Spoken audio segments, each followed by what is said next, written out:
Hi, welcome to my channel spreading stories in Kannada.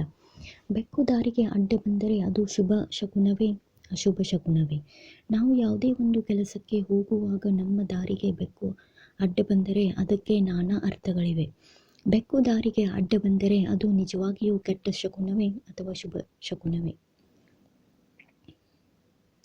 ನಮ್ಮ ಜೀವನದಲ್ಲಿ ದಿನನಿತ್ಯ ನಡೆಯುವ ಘಟನೆಗಳನ್ನು ಕೆಲವರು ಶುಭವೆಂದು ಹಾಗೂ ಇನ್ನು ಕೆಲವರು ಅಶುಭವೆಂದು ನಂಬುತ್ತಾರೆ. ಇದು ಬೆಕ್ಕುಗಳ ಕುರಿತಿರುವ ಸಾಮಾನ್ಯ ನಂಬಿಕೆಗಳ ಪ್ರಕಾರ ನೀವು ಯಾವುದೇ ಒಂದು ಕೆಲಸದ ಮೇಲೆ ಹೊರಗಡೆ ಹೊರಟಾಗ ಅದೇ ಸಂದರ್ಭಕ್ಕೆ ನಿಮ್ಮ ದಾರಿಗೆ ಅಡ್ಡಲಾಗಿ ಬೆಕ್ಕೊಂದು ಹಾದು ಹೋದರೆ ಅದನ್ನು ಅಶುಭವೆಂದು ನಂಬಿಕೆ ಇದೆ. ಬೆಕ್ಕು ದಾರಿಗೆ ಅಡ್ಡ ಹೋಗುವುದು ಅಪಶಕುನವೆಂದು ನಂಬಿದವರು ಇದಕ್ಕೆ ನಾನಾ ರೀತಿಯ ಕ್ರಮಗಳನ್ನು ಕೈಗೊಳ್ಳುತ್ತಾರೆ. ಅವರ ಪ್ರಕಾರ ನಾವು ಈ ರೀತಿ ಮಾಡಿದರೆ ಅಶುಭ ಶಕುನವು ದೂರವಾಗುತ್ತದೆ ಎಂದು ನಂಬುತ್ತಾರೆ.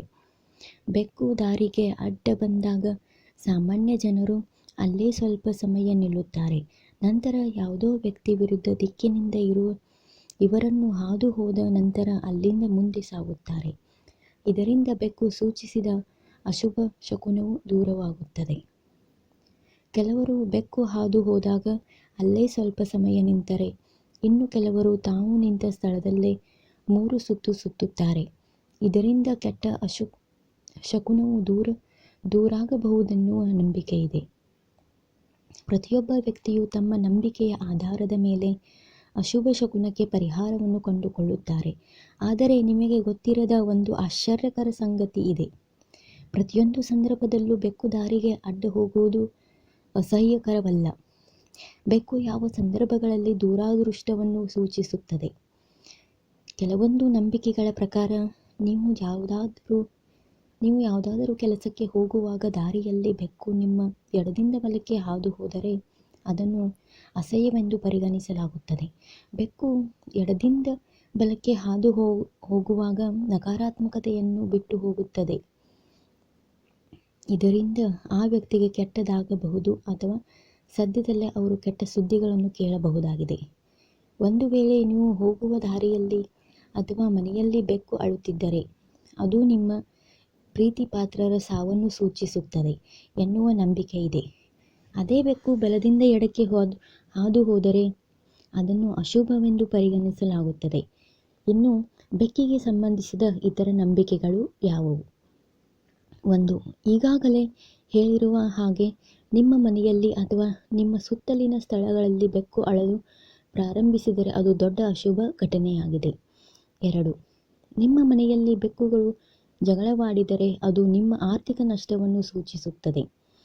ಅನಿರೀಕ್ಷಿತವಾಗಿ ಸಂಭವಿಸುವ ಈ ಸಂಗತಿಗಳು ಭವಿಷ್ಯವನ್ನು ಹೇಳುವುದಂತೆ.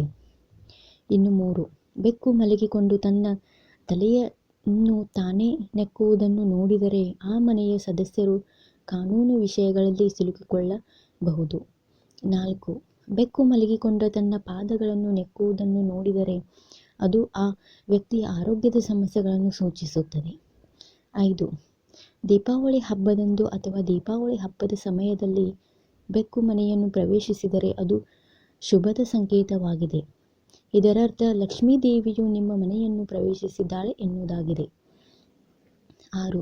ಮನೆಯಲ್ಲಿ ಬೆಕ್ಕುಗಳು ಮರಿ ಹಾಕಿದರೆ ಅದು ಶುಭ ಸಂಕೇತವಾಗಿದೆ. 7. ಜ್ಯೋತಿಷ್ಯ ಶಾಸ್ತ್ರದ ಪ್ರಕಾರ ಮನೆಯಲ್ಲಿ ಬೆಕ್ಕನ್ನು ಸಾಕುವುದರಿಂದ ಜಾತಕದಲ್ಲಿರುವ ರಾಹುವಿನ ಅಡ್ಡ ಪರಿಣಾಮ ಕಡಿಮೆಯಾಗುತ್ತದೆ. ಪ್ರಪಂಚದಲ್ಲಿನ ಎಲ್ಲ ಜೀವಿಗಳು ದೇವರ ಸೃಷ್ಟಿ ಎಂದು ಪರಿಗಣಿಸಲಾಗಿದೆ.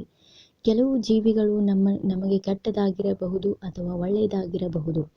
ಸಂಭವಿಸುವ ಮೊದಲೇ ಅದನ್ನು ಸೂಚಿಸುತ್ತದೆ.